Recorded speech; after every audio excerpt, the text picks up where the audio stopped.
Step right up, dummies, and listen to the stupidest sports show on earth with Rodney Newpole and Tim Van Stratton.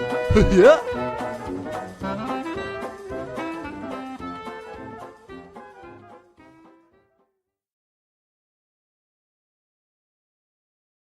Well, hello, dummies, and welcome to episode number 121 of the stupidest sports show on earth. My name, as you all know, is Tim Chipper Van Stratton. Alongside me is Rodney Newpole. With Cousin Con's jersey in the background, has become the new staple of his office. Rodney, happy Tuesday. How are you? What's up, man? Doing well.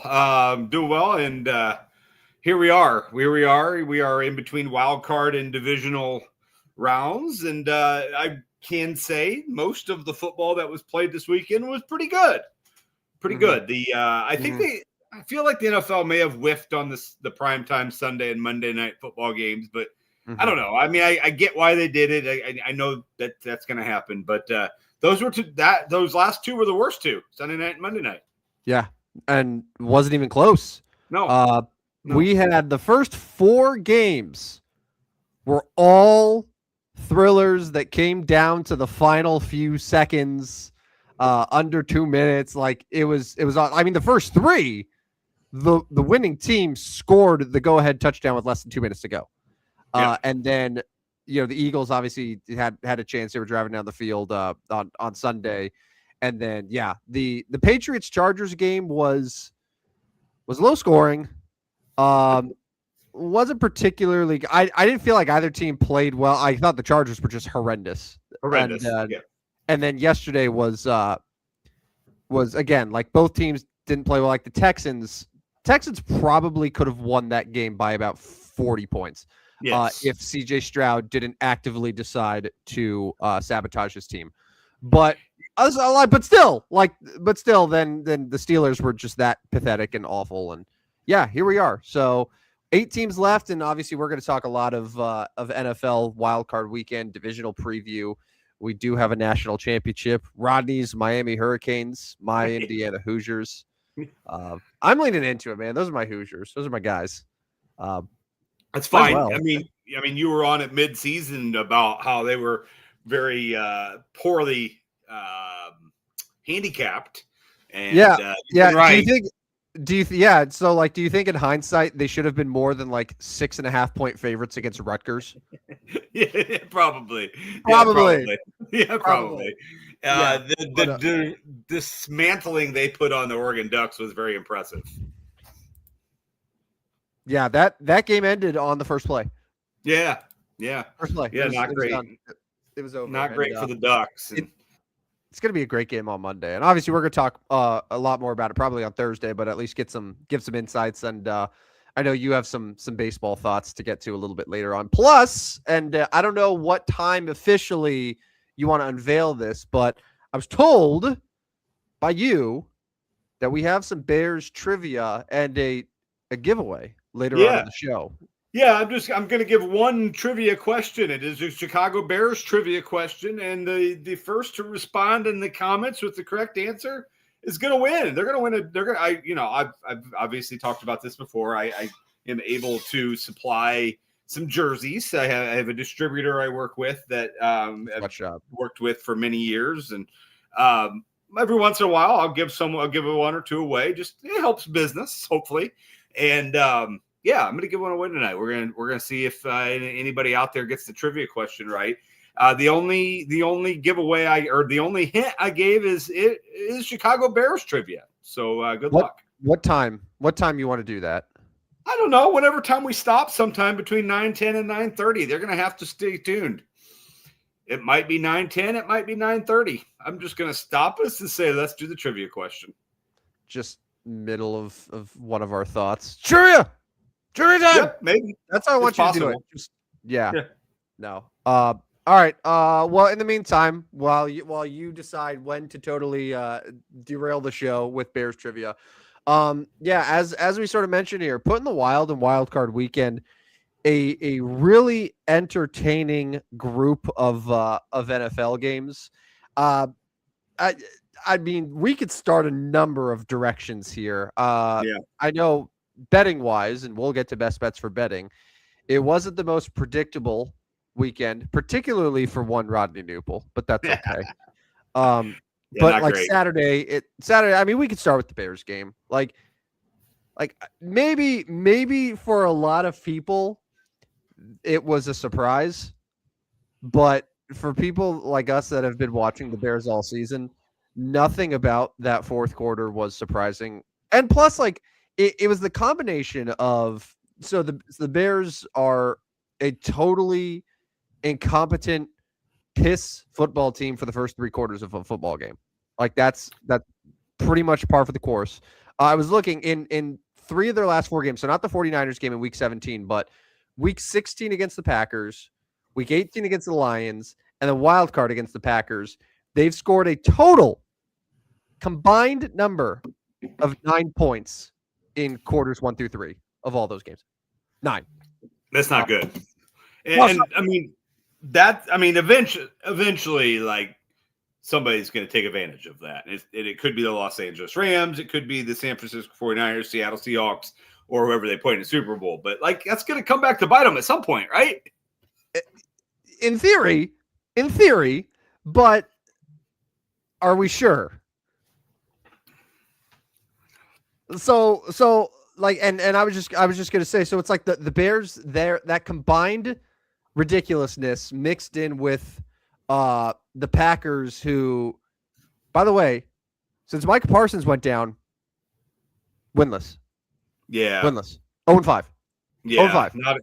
Not a good they were 9-3-1 with Micah Parsons. He lost or he went down. They lost all 4 of their remaining regular season games and the wild card game, which is obviously, like, Micah Parsons in there makes a huge difference for them. I mean, we were talking about them being a Super Bowl team, and without him, we could see the difference. But like the Packers also, especially in the last 7 years under Matt LaFleur, they've had their fair share of playoff heartbreaks and disappointments and an inability to close out games. So it was just the perfect storm of what we've really seen from both of these teams this season. And it culminated in just a ridiculous 18-point comeback. The Bears scored 25 of their 31 points in the fourth quarter. I got to say this, for as much flack as we give Caleb Williams, the fourth down play was maybe the best throw that certainly of the weekend and one of the best throws that I've seen from any quarterback in the entire season to extend the game against his body. It amazes me how he can seemingly make those, like, across his body, being pressured, running opposite direction, throws down the sideline, but a clean pocket, he's wildly inaccurate. He cannot function when things are going well. It is only when the play breaks down, when there's so much pressure, that he can just make something happen. And like, that is an impressive quality. But as you mentioned early on, it's like, how long can that actually last? Like, is that sustainable? In theory, no, but this season has been unlike any we've ever seen. Yeah, no, it is wild to think about that. And I think I mentioned on that fourth down play, I was like, okay, that was kind of generational, right? Like, we make fun of the generational Caleb Williams, and that was kind of a generational play. They were still down 2 scores at that time, which obviously they got it to within 1 score and then got the ball back and ended up winning the game. But like, that play is not made. They're not playing this weekend. Like that, the game's going to be over. Like, they're running out of time at that point. So impressive. But you're right. Like, he misses some wide open layups sometimes. I mean, you saw the stats throughout the game. He is the bottom of the league in completion percentage. Yeah, he was 50% again against Green Bay. Like, he had 361 yards and 2 touchdowns, but 50% completion rate. Had a couple interceptions, like a QBR of 37. Like, the numbers are just not good. But it's one of those things where you watch him in those fourth quarters and you see it, and you're like, you understand how he was the number 1 pick, how he was getting the generational label that you and I like to make fun of. And even if he's not, like, going to become the next Mahomes or Josh Allen. Like you see that there's more talent in this person than any Bears quarterback has had ever. Yeah. Yeah, no, for sure. It's there, and and the combination of that with Ben Johnson, obviously, kind of figuring out what he can and can't do. But like Ben Johnson's job now is to like make sure he does do better with his layups, right? Like because he can't teach that fourth down play. Like that's not teachable. That's not something you teach. That just it's instincts and it's athleticism. Now, as we see with like Lamar and some of those guys, like his ability to scramble might decrease over the years, but he's what Ben's job is to get him back on schedule with the correct passes when he's more open. Yeah. He's such an interesting quarterback because I honestly remember how many times he was sacked last year? Yes, like 68. Right. Honestly, the pressure that he faces, it feels very similar, but yet I feel like I never see him actually get sacked now. Yeah, no, he decreased his sacks big time this year, and obviously that's a huge key because you get sacked on first down, now you're looking at 2nd and 22. And you're basically just trying to get those 10 yards back so you can set up a punt. So, but you're right. You're right. It's amazing the one year to year two. The difference in his ability to escape the sack. Real quick on the Packers side, it sounds like they're keeping Matt LaFleur. I mean, the good news for Green Bay is that, and I don't know if this is good news is the right term, but like they have the built-in excuse now of saying, hey, our season totally changed when Micah Parsons went down. Yeah. They went from a team that could have very easily been the 2 seed, and they could have been the ones hosting the Bears. And maybe it's a different game completely, but instead they're the 7 seed. They limp into the playoffs. There's injuries and they suffer that loss. But like, if you're the Packers, are you looking at it and saying, hey, like we've sort of hit our ceiling with LaFleur, or are you willing to look at the first 10 games that they had or 13 games and say, hey, that's actually who we are with Parsons, that we can still win a Super Bowl as currently constructed?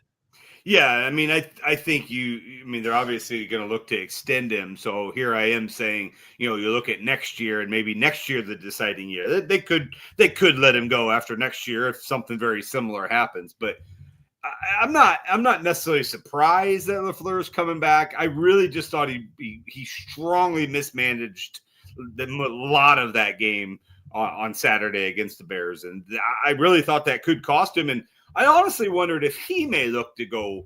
I know he had that connection with Atlanta, Matt Ryan there in Atlanta, and with all the openings now, if he was like, you know what, let me try somewhere else. But yeah, no, I'm not overly surprised, but 9 openings, and we'll get to that here in a bit, but 9 openings now in the NFL. It's funny. I was texting my buddy. I was like, 9 openings. That's incredible. That's got to be a record. And I looked it up. No, there was 10 in 2022. 10 new coaches in the NFL just 4 years ago. Yeah, not that long ago. And but I mean, and there's obviously there could be a 10th, could be an 11th here still this year. I'm not necessarily speculating that there will be, but like there are still 8 teams playing. You wouldn't think any of those would let go, but maybe I would. I would be surprised. I guess were you going to say the Bills? Yeah, but what if the Packers and LaFleur kind of hit a stalemate here? With trying to extend him, and they're like, you know what, and in the process, somebody gets ticked off about it. What if the Packers severely try to underpay? I don't know if that's the right word, but mostly disrespect Matt, and Matt Ryan calls LaFleur and says, "Hey, you want to come on over to Atlanta?" And suddenly LaFleur leaves the Packers job. That would be a 10th. Now, obviously, the 9th would be filled by Atlanta, but I don't know. We're not done yet. I know the process certainly isn't done because none of them have hired him yet. Yeah, and you're right. Like the way that this coaching cycle has gone, we could very well get another opening here. You just never know. Rams Panthers, just real quick there. That kind of went how I thought it would. Yeah. I mean, for whatever reason, the Panthers just seem to play the Rams really tough, and we've talked about it with the Rams all year that they've had a problem sort of playing down to their opponents a little bit. But yeah, I mean, I'm impressed by the Panthers. I'm curious to see what direction they go next year. It's a super winnable division, but yeah, Rams survived that one, and I feel like Stafford was also battling an injury. I think he is dealing with a little something in his hand or. I mean, the cliche thing to say right now is everybody in the NFL is kind of battling an injury, right? Yeah. Yeah. I mean, God, Josh Allen's playing at maximum 50% capacity. Yeah. They said he got to practice on Monday and was like sore as all could be. And I'm sure he is. Yeah. And, at this point, everybody's banged up. And unfortunately, we go back to the Bears. They lost two guys that are pretty important in that game, in that win over the Packers that, a lot of people necessarily aren't talking about. But like, yeah. So Ozzie Trapillo, the left tackle, is he out? Yeah, they're both out. Yeah. So yeah, who's the second one? Was it linebacker, right? Yeah. I don't remember the name, but yeah, they lost two starters in that game, and you're going up against a Rams team that probably going to score. Yeah. And so our buddy Jim Matson was mentioning this too. I mean, these are two offenses that are very, very good. Defenses that haven't really been the best at getting stops, and the over-under right now is only 48.5. Now, granted, it's the highest of the 4 games, and maybe that there's the weather that's factoring in. It's supposed to be dastardly cold on Sunday evening, but like these teams should score. They should. They should score. It may come down to red zone defense, which team can get a stop in the red zone, because like you look at the Rams and they have all sorts of options. They have, you got Puka and Devonta to start, and you also have a whole slew of tight ends that can get open and score. And then, Kyron Williams, not bad. So, and then the Bears, they've shown that they can find ways to score. So I think it could come down to red zone defense.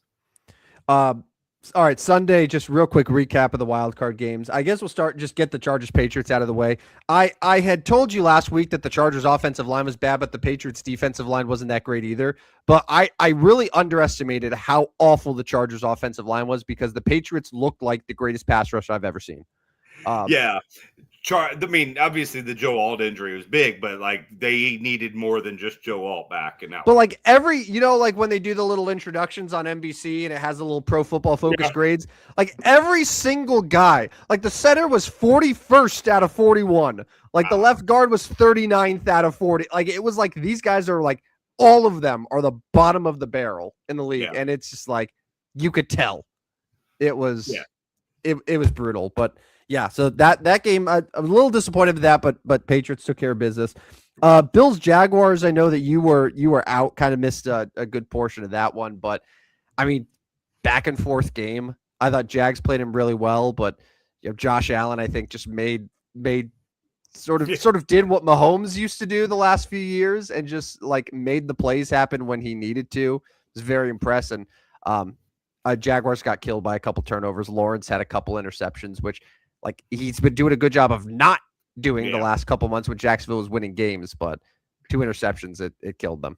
Yeah, I don't think that anybody's surprised necessarily that Buffalo won necessarily. I mean, right? But and definitely nobody's surprised at how Buffalo won. Like, if Buffalo is going to win, it is going to be literally Josh saying, "Okay, get on my back and let's go." He's going to have. I mean, they're not going to win a 10-7 slugfest. They're not going to win that type of game where the defense carries them, or James Cook goes for 100. But now you look at Buffalo, and again, we're going to talk about early divisional thoughts here soon. But they've lost 2 receivers in the last 2 weeks. They had Shavers out this week. Palmer went out, and so it's down to like Brandon Cooks, Keon Coleman, and Khalil Shakir. Like, but does it matter? And the tight ends. And the tight ends. Who are both good. Yeah. My favorite game of the weekend, of course, happened in Philadelphia. The 49ers. 23-19. I'm not gonna beat a dead horse here, I promise. But like that Eagles offense should not be as incompetent as what it's been for many weeks this year. Like, I don't know how many yards they ended up getting in the second half of that game, but like, it was what was it? Week 17 against Buffalo, where like Jalen Hurts had like didn't have any passing yards for an entire second half. Like, it was only a little bit better, against the 49ers. And the 49ers like are so injury depleted, and the Eagles were a 5.5-point favorite. We both thought they would win. And it's pretty embarrassing for Philadelphia, and no surprise the offensive coordinator's gone. And yeah, you have to just wonder, like, what's the future with AJ Brown? Had 4 drops. Just brutal. Yeah, and obviously Sirianni didn't help himself, and we joke and laugh about that all the time. And you knew somebody else was going to be the scapegoat for this, and that's the offensive coordinator.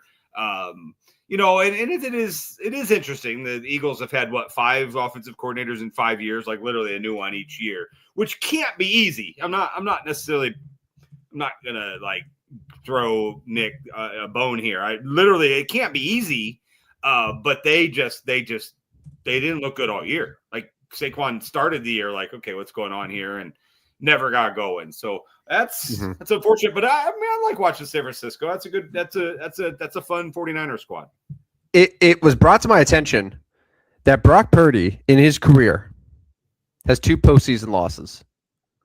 One of them was one was in the NFC Championship against Philadelphia, where early on in the first quarter he got hurt and literally was unable to throw the football, so had to come out of the game. And the second was in the Super Bowl, where he left the field in overtime with the lead and then didn't touch the football again after that. Nice. Yeah. I mean, yeah, he's the guy that we always like. I don't know how good he is, but he just finds ways. And I think I'm ready to say, like, Brock Purdy's a good quarterback. He is. He's not a system guy. Like, ever since he came back for San Francisco, he's been great. I mean, his leading receiver. So the 3 leading receivers were Demarcus Robinson. Demarcus Robinson, Christian McCaffrey, who's a running back, and then his fullback Kyle Juszczyk. Like, and then now George Kittle's dead, and it's going to be Jake Tongas and Juwan Jennings and Luke Farrell, and finds a way, and he's a good quarterback, and I'm glad that he's starting to get recognition and some respect. All right, it's trivia time. Yes, it is. It's trivia time. All right, I'm going to ask a trivia question. You got to go to the comments section. Hopefully we have some answers here. If not, we can just show that nobody's listening to that. But it says 62 people are on. But all right, so go to the comments section. You give your answer. First correct answer wins. I will get a hold of you after the show and let you know how to redeem your winnings. Here is tonight's trivia question. And I said it would involve the Chicago Bears, and it does. The question is, who was the last member of the Chicago Bears to score in a Super Bowl? Score a touchdown in a Super Bowl. Who was the last Chicago Bear to score a touchdown in the Super Bowl? That is your trivia question. Go to the comments, put your answer in. First correct answer is our winner. Tim, do you know this answer? I have a guess. But I don't want to say it. Yeah. Well, actually, no. Well, no. My first thought. I'll tell you once we get the answer of what my thought process was. I had a name, but I know it's not it. Yeah. Well, we can go along with the show here, and while we're waiting for answers, if I come up with the correct answer, then I will put it on there. I'm not going to sit here and wait for answers, but yes, that is the question. Who was the last Chicago Bear to score a touchdown in the Super Bowl? All right. Let's go ahead and move on to the divisional round thoughts. Yeah, so divisional round is as follows. You were right, by the way. They did put the Bears on Sunday evening, so I got to give you props to that. I believe so. We got a guess here from Trevor that says Devin Hester. That was my first guess, but I was like, he scored the opening kickoff for a touchdown in the Super Bowl, but I feel like the Bears might have scored a touchdown after that. Yes, but I can't remember for the life of me who it would have been. Okay, well, we'll keep going. So divisional round Saturday, Bills at Broncos. I'm very, very much looking forward to that game. Denver's a 1.5 point favorite at home. 49ers Seahawks. This is the biggest spread of the weekend. Seattle -7.5. Do we have a winner? We do. Do we count it even though his name's not Mushin? It's good. It's Mushin, but right. We'll count it. So it's H Mushin before S. But yes, Mushin Muhammad scored a touchdown from Rex Grossman in the first quarter of the game. If you remember correctly, you mentioned Devin Hester 92-yard kickoff. This is against the Colts in 2007. Then Reggie Wayne scored a touchdown. The kick was no good. It was 7-6 Bears. Mushin Muhammad came away with a 4-yard touchdown reception from Rex Grossman to make it 14-6.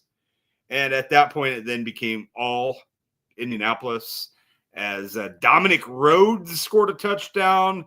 Vinatieri kicked a couple field goals. And late in the game, 56-yard touchdown interception by Kelvin Hayden as the Colts won the game 29-19. So I believe that's Chad. I believe it's Chad that is our winner. I will get with you and let you know what your how to redeem your prize. But thank you for playing trivia tonight.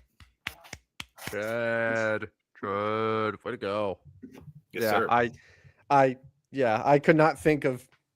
I mean, I was like, was it Thomas Jones? Like that was a name that came to me after Devin Hester. Was Thomas Jones on the Super Bowl team? I think so, yeah. Well, now, Rodney, I need to take a trip down memory lane and look at the 2006 Chicago Bears. But anyway, before I do that, so between Bills, Broncos, 49ers, Seahawks on Saturday, which one of those two are you more looking forward to? Bills game. I'm fascinated to see what Josh Allen can do, and if he can get over the AFC hump with no his biggest rivals not playing in it. Going on the road, they'd have to win 3 road games. In order of interest, I'm going to go Bears first. That's the most interesting game to me. Yeah. Homer. Yeah, notorious Chicago. Can I ask you a serious question? Yeah. Because you are a well-documented former Rams fan. 10 years ago yesterday, as you and I texted about, 10 years ago yesterday was the day that they officially moved to LA. Today, by the way, was the 9-year anniversary of Sean McVay getting hired. Yeah, good hire. Which, I would say so. Worked out. Okay. You also are a Chicago sports hater in every sense. However, your relationship with the Bears the last year and a half has really changed because you are just purely using them for your own financial interests with season tickets, with jerseys. Who are you rooting for? Just as a fan. Rams. So it is your feelings about the Rams, like your negative feelings about the old St. Louis Rams, like it's all gone. Feels like a new team. I know you like McVay, Puka, and all those guys. So Rams on Sunday. Yeah, Rams. But as far as my interest in the game, I'm going to go Rams, Bears, number 1. I'm going to go Bills, Broncos, number 2. I'm going to go San Francisco, Seattle, 3 for me, which puts the Texans, Patriots last. I might honestly have the exact same order as you. Yeah. Texans, Patriots. I'm fascinated because neither of those teams I thought played particularly well, but because of the incompetence of their opponents, their defenses looked really good. But Houston's defense is freaking incredible. Houston's defense is really, really good. So I'd be interested to see how that game's going to. I mean, New England's a 3-point favorite. The total's only 40.5, which is very low for a wild card or for a divisional round game. Yeah. So I'd be very curious about that. But that speaks to it. I'm still going to watch. I'm still. It's got to see how it's going to go. But I would say that that's comfortably 4th in the level of interest. I'm very curious about San Francisco, Seattle, because and we're going to make picks Thursday, but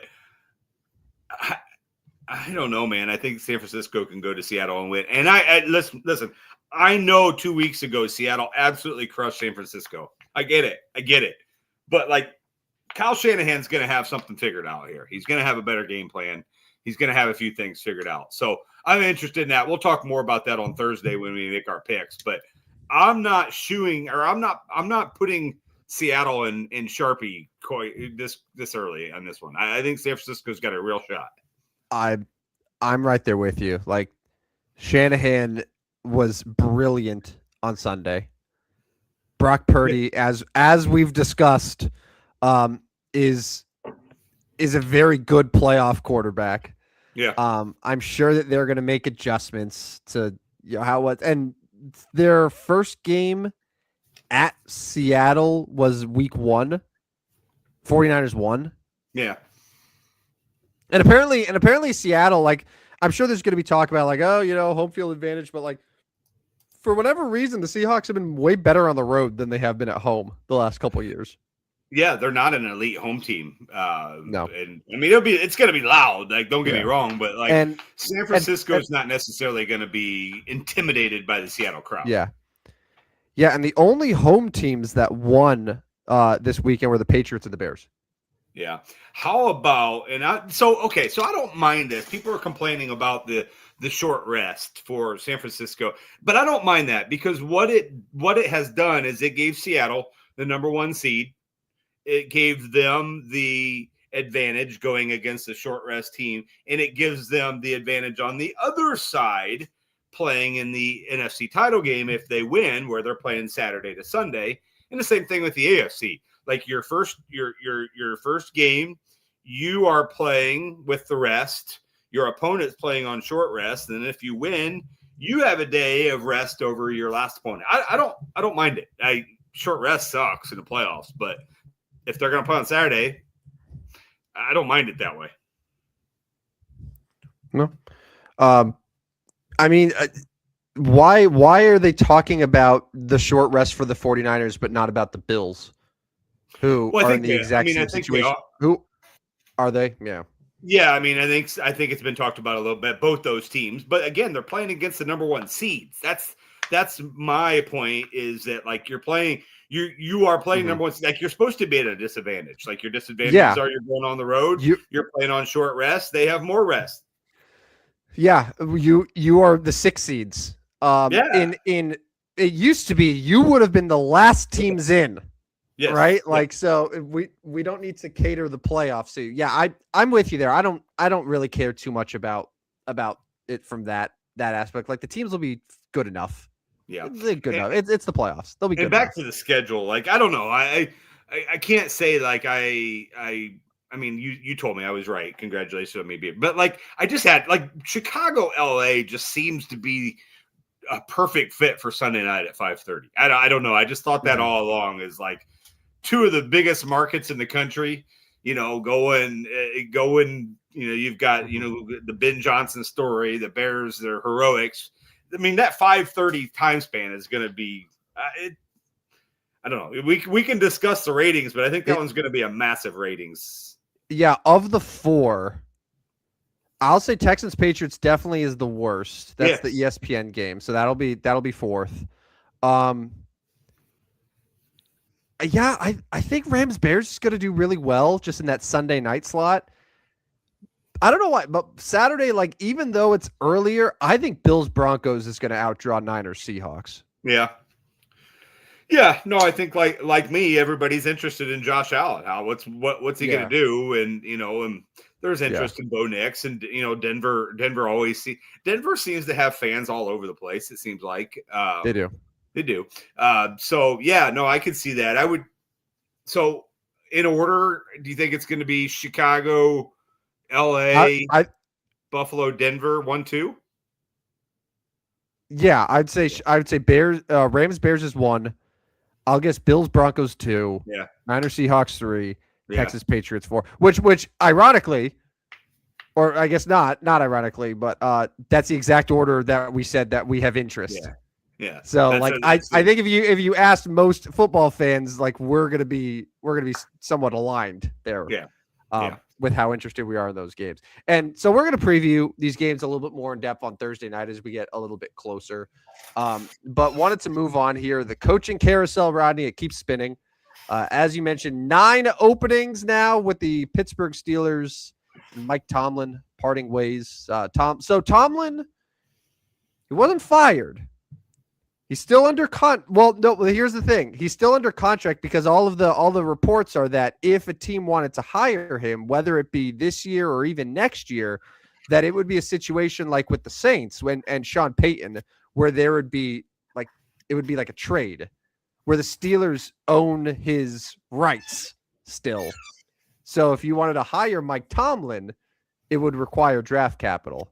That certainly changes things a little bit, especially this coaching cycle where you have Harbaugh available and you have Stefanski and like some pretty decent candidates.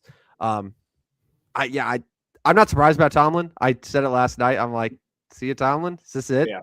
And it's kind of felt like this has been what we've been expecting for a while. Sounds like he's going to TV though for the year. I don't know. Is he good on TV? Is he going to be interesting on TV? I mean, they made Saban interesting on TV. Yeah, it'll be interesting to see. And it's going to be Aaron Rodgers too, right? I don't see another team in the NFL wanting to sign. Like his only hope was the Pittsburgh Steelers. And now with Tomlin gone, I think that ends. Yeah, I mean, there's been talk about Minnesota, but like Minnesota to go like guide JJ McCarthy or like teach him and lead him. But like Aaron Rodgers just doesn't strike me as a patient leader, as a guy that'll sit back and watch and be patient with JJ McCarthy.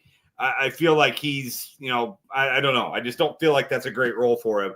I think he's done. I think he's done. And but knowing Aaron Rodgers, like we're not going to find out until like June. Yeah, because he's just going to drag it out, and it's going to be a whole thing because he's addicted to being in the news cycle. He's all about his privacy, but yet he constantly wants to be at the center of attention. Yeah, no, for sure. And he's the guy that is bashing journalists, not the fake journalist on Twitter and stuff. But yet he wants to come on and talk about how to be the healthy and if you should be vaccinated or not and things like that on TV. So, he's done a great job to destroy his fantastic reputation all in like the last 5 years. Yeah. Like I was a huge Aaron Rodgers fan. I don't even care about like the vaccination stuff. I just think that he's one of those guys who thinks he's a lot smarter than he actually is. Correct. Yeah, but I think he'll have a lot of time to just watch YouTube conspiracy videos because I think he's done playing. Yeah. So he'll be done there. Yeah. So the latest, Rodney, I don't know how much you've been keeping up to date. It sounds like the John Harbaugh thing might actually extend past the weekend now.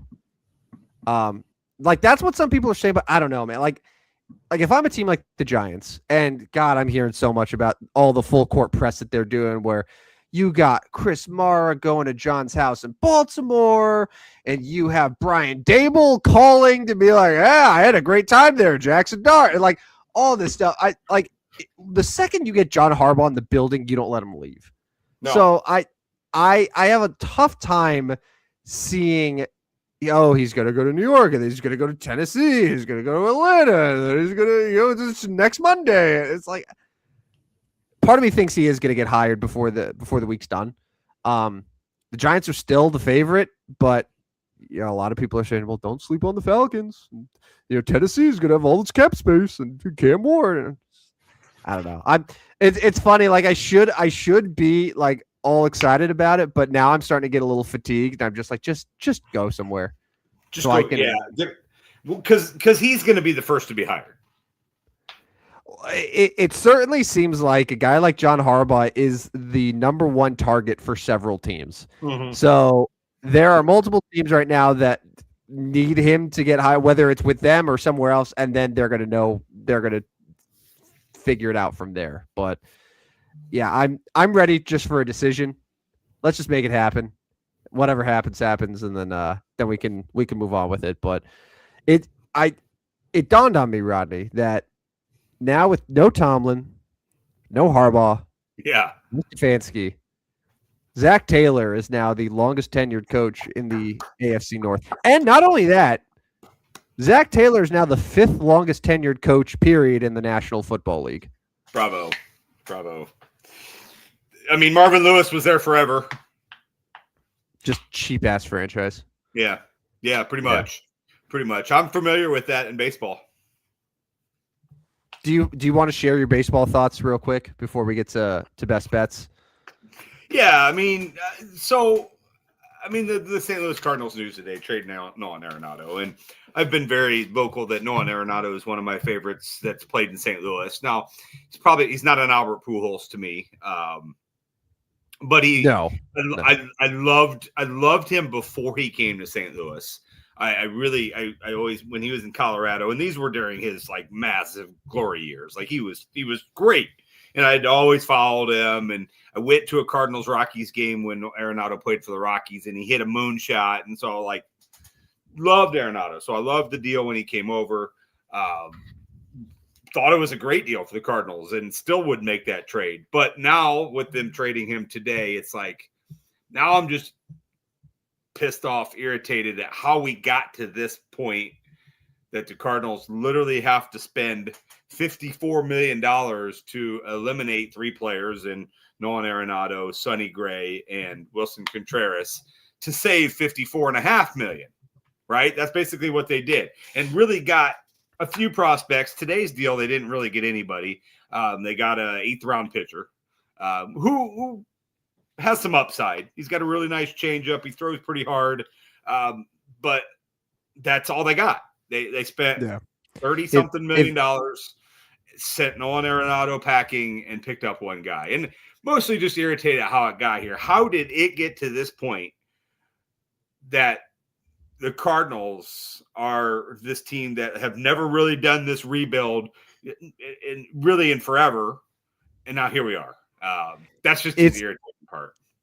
It's almost like, you're so right, because like my entire lifetime, they've never been bad enough to where it's like, oh, they're going through a multi-year rebuild. They've always been able to stay competitive, and they deserve a lot of credit for that.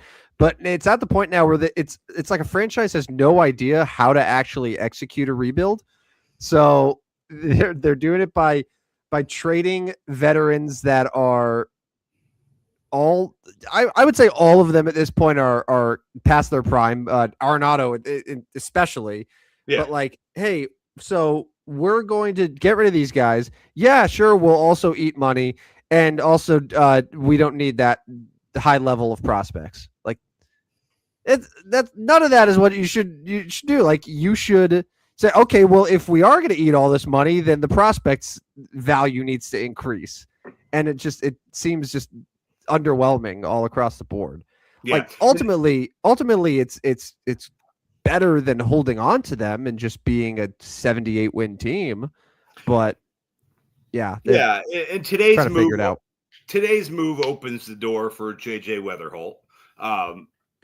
Who, I don't know, like we never know how these prospects will be, but I mean, it's exciting to see a JJ Weatherholt Mason Wynn up the middle combination where, like, I know some people think, well, Mason Wynn, he's just going to be okay, and maybe he is, and maybe that's what he is. But like, if we see his growth and Weatherholt comes in and is one of the better middle infielders in the league, it's okay. Now we got some excitement building. But like, what's going to sell tickets for the Cardinals this year? Who's the name that's going to sell tickets? Is it Mason Wynn? I don't know. Like, it's going to be. I think so. Yeah, I think that's. I do not care how many people go through the turnstiles. That doesn't matter to me. I know we're going to talk about it all year because you're going to be like, hey, the Cardinals said 42,000, and there was. But like, okay, well then maybe stop saying that they had 42,000 people there when they have 11,000. Yeah, that's what I'm saying. I don't care how many. I want a competitive team, and they're not going to be competitive. Like I think you said it today. Like I wouldn't be surprised if they finished 5th in the National League. I mean, they're not going to be better than the Cubs. No. They're not going to be better than the Brewers. No. I mean, the Reds, you never know with them, but at least right now, if you put their rosters together, I would say the Reds are comfortably ahead. Agreed. And I mean, Pirates. I mean, the Pirates have made moves this year. Like they got Brandon Lau from Tampa. They signed Ryan O'Hearn. They have the back-to-back Cy Young winner in leading their rotation. Like the Cardinals' rotation right now, Libator, I think, is their opening day starter. Matthew Libator and Dustin May and Palante, like those are their top three. Like that is maybe one of the. And I mean, you know, they're young guys, they could grow, but as of right now, like that is one of the weaker rotations in the sport. So, it's would it be surprising if they end up in fifth place? Like, I don't think they're going to be a 50 win team. Like, we're not talking Rockies or White Sox, but like, playoffs seems like it's going to be a little while.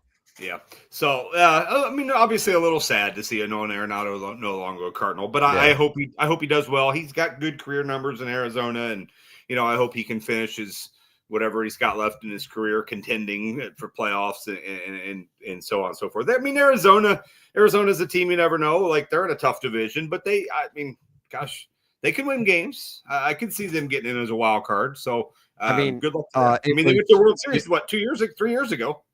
Yeah, 2023, they were in the World Series, and they've won 80-plus games 3 years in a row. I mean, right. Their biggest disadvantage is sharing a division with the Dodgers. Yeah, and to a lesser degree, the Padres and the Giants, and like that's the biggest disadvantage. But National League, man, National League always has teams that are able to get in the wild card mix. You know, this year it was the Reds. The year before it was the Marlins. Like, the Diamondbacks were a World Series team at 84 wins, so it happens for sure. And one more thing on the National League West, like the Giants are already building towards being. I mean, they're getting better already, but like if they go get either Brendan Donovan or Nico Horner, which has been kind of the talk of maybe getting one of those two guys like that makes a pretty good infield for the San Francisco Giants. Yeah. And now you're talking about 4 teams. Maybe the Padres are the team left out because they kind of maybe are going the downhill slide. So that National League West is going to be interesting. I don't understand. I know we're going to get to best bets for betting here. I do not understand the Cubs Nico Horner rumors. Yeah. So he has a year left. He has a year left. So this is going to be an expiring contract. So I get it from that regard, but like you signed Alex Bregman because you want to be able to win now, but like signing Alex Bregman and then immediately trading Nico Horner, in addition to like losing Kyle Tucker, that doesn't exactly make you a better baseball team. And I thought the goal was to be a better baseball team. So I was puzzled when I saw that. Yeah, I mean, if you're a Cub fan and you send Nico out and it looks like a cost-cutting deal, you've got to be furious. Yeah. Because it's like, okay, right? Like, are we trying to win or not here? So, yeah, I don't know. And maybe that was just a name. Maybe that's just a name to kind of keep the fire going. They're not actually going to trade it. I mean, maybe it's a comparison thing. Honestly, maybe the Cubs are trying to drive the price down on Brendan Donovan some to make sure the Cardinals don't give. I know. I'm sure there's a way that could happen, but I don't know. I'm just speculating.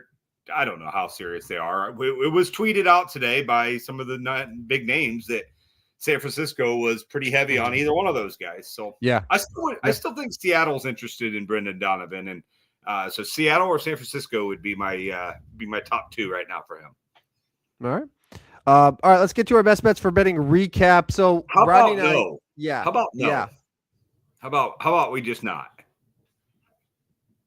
So going into the week, Rodney and I were tied. We were tied. This was a big week. What we decided to do is we decided to do a bet for each of the 6 wild card weekend games. Let's run with Rodney's first. So Rodney was big on the Rams. The Panthers only lost by 3, so that was an L. Rodney believed that the Bears season would end. It did not. He forgot all about the fourth quarter magic. Devil magic. They have taken over the devil magic. I was explaining to my wife today about St. Louis Cardinal devil magic. I was giving her the rundown on that. It was a thing. It's done now. It's definitely done now, but it was a thing. I made it very clear to her that the devil magic has definitely ended for the Cardinals, but I did explain the devil magic today. So it has apparently gone south to the Chicago Bears. Yeah. It also, there's some of it in Pittsburgh the last several years with the Steelers, but it has a very firm expiration date, wild card weekend every year. But like regular season Black Devil Magic, like it's always the Steelers. Rodney did successfully nail the Bills, who took the lead with less than 2 minutes to go against the Jaguars. So dangerously close to losing there, but he did get the win. That said, he was very high on the Eagles. He picked them to go to the Super Bowl. He's been high on them all season, despite everyone telling him that they weren't that good. He was very high on the Chargers, proving that the Patriots were frauds. They were not. And then lastly, he and I kind of did the same thing here. Was all over the Steelers, Monday Night Football. Mike Tomlin and the Steelers never lose Monday Night Football. Well, they didn't score a touchdown. They lost 30-6. So that is a 1-5 weekend that puts you at 48-53. Oof. That's not very good. No. Let's see how Tim did. So Tim, oh wow, look at that. Panthers plus 10.5, easy win. Oh wow, look at that. Bears plus 1.5, easy win. No doubt. Never a doubt. I mean, come on, man. Come on. We all knew it.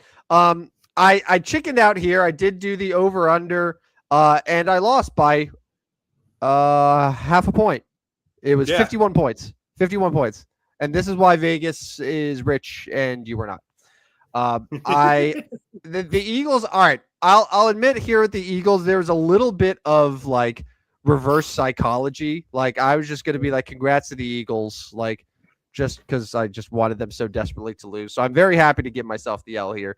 I'm also very happy to give myself the win on the Patriots, a comfortable victory over the Chargers. And then, Steelers. I believed in Mike Tomlin. So it started off promising. I ended up going 3-3 though. So I picked up 2 games and now I'm 50-51. So I have a 2-game lead on Rodney going into the divisional weekend. So good stuff. Good stuff, man. And congratulations on your Bills, by the way.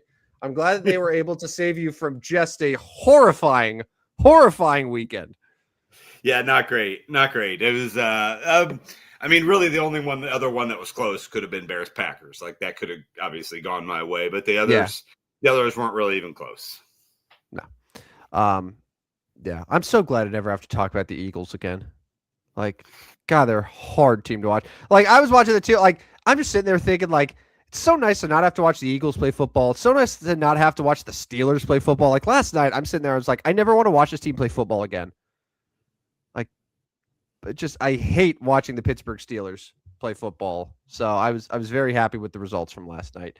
All right, let's do our Mount Rushmore. This is episode 121, which means that we are putting together a Mount Rushmore, the 4 greatest athletes of all time, in our opinion, to wear the number 21, to have their faces carved on the mountain in our dreams. And you've done a lot of the heavy work for this one. So I'm going to let you kind of lead the way here and guide me. Well, I have. So there's 2 in the NFL that stand out. One of them is Deion Sanders, primetime. Pretty good. And then the other one who might actually be my favorite non-giant football player of all time. And that's LaDainian Tomlinson. Yeah, LT. Yeah. Loved LaDainian Tomlinson. He is my generation's Barry Sanders. And he's awesome. I would love LT to be on the Mount Rushmore. So Deion and LT, good start. All right. That's pretty solid. And we can decide if we want to do one per sport here, because we do have options. Baseball, I could tell you. So there's 3 that come to mind. So Warren Spahn, but that's a little old for us. But 2, there's Roger Clemens, wore number 21 with the Red Sox and the Blue Jays. and then Roberto Clemente, who wore it for his 18 years with the Pittsburgh Pirates. So, I'm where do you have a going lean there? I'm going Clemente because I think Clemens was a jackass. I think Clemente that came to my mind before Clemens, and plus I think Clemens is a Yankee anyway. All right, NBA immediately. Tim Duncan comes to mind. Kevin Garnett, yeah, Oh my gosh. like KG, yeah, with the Timberwolves, but yeah, I think Tim Duncan 21. Your boy, the process, Joel Embiid is number 21, but Yeah, he's not in. I don't think Troel is going to beat Tim Duncan. I mean, no, you're not. No, I mean, no. I mean, if you're not going to get Kevin Garnett in, Joel Embiid doesn't deserve to get in. Yeah, just seeing if there was like any obvious horrifying omissions for NBA. Yeah, I don't think so. So yeah, I think it's Tim Duncan for. Dominique Wilkins was 21 too. I mean, Dominique That's Wilkins is right. I mean, so you're Hall going to of have Famer. Dominique Wilkins and Kevin Garnett not making the Mount Rushmore. Yeah. So right now, as it stands, if we did one per sport, it would be LaDainian Tomlinson, Roberto Clemente, Tim Duncan, and then NHL. There's a couple. There's Stan Mikita from the Blackhawks, but I think the best one that I found was Peter Forsberg. Pretty good. Pretty good player. Pretty good player. I mean, yeah. I mean, I think each of those deserve. So we could do one from each sport. But boy, we're not even putting primetime on this. Primetime, I mean, the big ticket. We could ditch Forsberg and go with Dion or KG. I mean, if you had to pick between Deion Sanders and Kevin Garnett, who are you picking? So I think I would, as crazy as it sounds, I think I'm going to put Deion Sanders there because KG KG also changed and is number 5 with the Boston Celtics. I like Kevin Garnett more than I like Deion Sanders, but I think Deion Sanders' career probably deserves it over Kevin Garnett. And you're right, like he did change his number, and we've kind of docked points on that a little bit. The change in your number mid-career. So I'm okay with it. I always liked Kevin Garnett. I saw Kevin Garnett play in high school. I was obviously younger than that. Not a whole lot younger. A few years younger than Kevin Garnett. And he was incredible in high school. But he had a teammate that was even more incredible than he was. I don't know if you've heard the Ronnie Field story, but basically he got injured in a car accident and didn't end up playing anymore. But those two players on the same high school team, not fair. It was not fair. And that was when he was still like up in Chicago because he transferred to Farragut. He started Christian in South Academy. Carolina. And he transferred to Chicago. So right. It was his senior year. Just for his senior year, he went to Chicago Farragut. Yeah. So I mean, you have such a deep personal connection to Kevin Garnett. Now I'm starting to feel like we should put him on the Mount Rushmore because that was a I'm great story. Good with Deion. I'm good with the prime time. But if we're using Deion's coaching career, he may get docked. I don't think we are though. No, we're not because he doesn't wear a 21. No. Okay, so then that would be LaDainian Tomlinson, Deion Sanders, Roberto Clemente, and Tim Duncan. Pretty good. Woo! Yeah. Woo! Yeah, one of the better ones we've had. I mean, that's 4. That's leaving KG off. That's leaving Wilkins off. That's leaving Roger Clemens off. Like that's tough. Yeah. That's a tough Mount Rushmore. That's tough. But, that's a good one. And leaving Philip Forsberg off. Peter Forsberg or Peter Philip. Yeah, same thing. Peter Philip. Yeah, it's all hockey. It's all Swedish. I don't know. All right, let's get out of here. Couple reminders. Well, first of all, congratulations. So who is it that won our Bears trivia question? There he is right there, Chad, with Mushin Muhammad. The question was, who was the last Chicago Bears player to score a touchdown in the Super Bowl? That was the 2007 Super Bowl, and it was Mushin Muhammad. From Rex Grossman, the first touchdown that game was Devin Hester. That was the second one, Mushin Muhammad. I did look up the box score from that game. So were you aware that there were 8 turnovers in that game. Oops. Nope. Not aware. I mean, I know the Bears didn't play real well. The Bears had 5 turnovers, so they had 3 lost fumbles, and Rex Grossman had 2 interceptions. Oops. And then the Colts had 2 lost fumbles, and Peyton threw 1 interception. I mean, yeah, pretty gross game, honestly. The second half had 1 touchdown, and it was a interception. It was a pick 6 that Grossman threw early on in the fourth quarter. The game had 3 touchdowns in the first 10 minutes, and then 1 more offensive touchdown after that. So yeah, it's crazy. Yeah. Ugly game, but that was the local game because Chicago, Indianapolis, both local teams. I remember that one pretty well. Were you? And that was that was 2006. Yeah, that was before the Giants' first Super Bowl against. So I would have been in that Super Bowl. I was in 8th grade. Yeah. Okay. Yeah. So, I remember it was in Miami. It was raining. I think that was the Prince Super Bowl, right? I think so, yeah. But I just, because you haven't seen Bears Mania, I'm just warning you, if they win this Sunday, it's going to get wild. I mean, I know it will here. I don't know. I don't know if if it's Bears 49ers, if it's the Bears and the 49ers, I cannot be convinced by you that the Bears have a larger fan base nationally than the San Francisco 49ers. When you think about the 49ers history, look at any stadium that the 49ers are visitors at, and look at the crowd. But they would obviously they would have a bigger fan base in Seattle. I would say nationally, yes, there's more Bears fans than Seahawks fans, but I would say absolutely not for 49ers. I would say like 49ers, Cowboys, and Steelers are like the 3 teams that they're just like there's fans everywhere. And then Packers. Yeah, but like second tier behind those 3. Yeah. No, but it's going to be nuts. It's going to, and it makes it interesting. Makes it interesting here locally, and I mean, there are a lot of national Bears fans, so we'll see. But that's coming up Sunday. We can talk more about that on Thursday. Yeah. All right. So a couple of reminders real quick. You can follow us at Stupid Sports Show on Twitter. All 121 episodes, including the one tonight, will be available on Spotify, Apple, iHeart, anywhere you get your podcasts. You can like and subscribe, get notified whenever new episodes drop.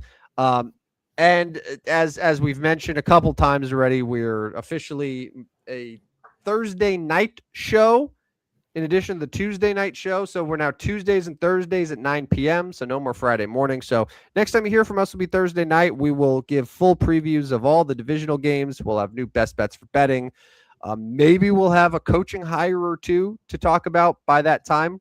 We'll see. It would have been over a week since Black Friday or Black Monday. And normally, like, this is around the time that teams start to think about making hires. So we'll see what happens there. But all right, Rodney, any final thoughts? Nope. Looking forward to Thursday night show, and with the NFL playoffs and the college football championship, that'll be the agenda. And if any other head coaches or baseball trades get done, we'll bring it to you. Awesome. All right. Well, let's get out of here. He's Rodney Newpel. I'm Tim Chipper Van Stratton. This has been another edition of the Stupidest Sports Show on Earth. See you guys. See ya. Step right up, dummies, and listen to the Stupidest Sports Show on Earth with Rodney Newpel and Tim Van Stratton.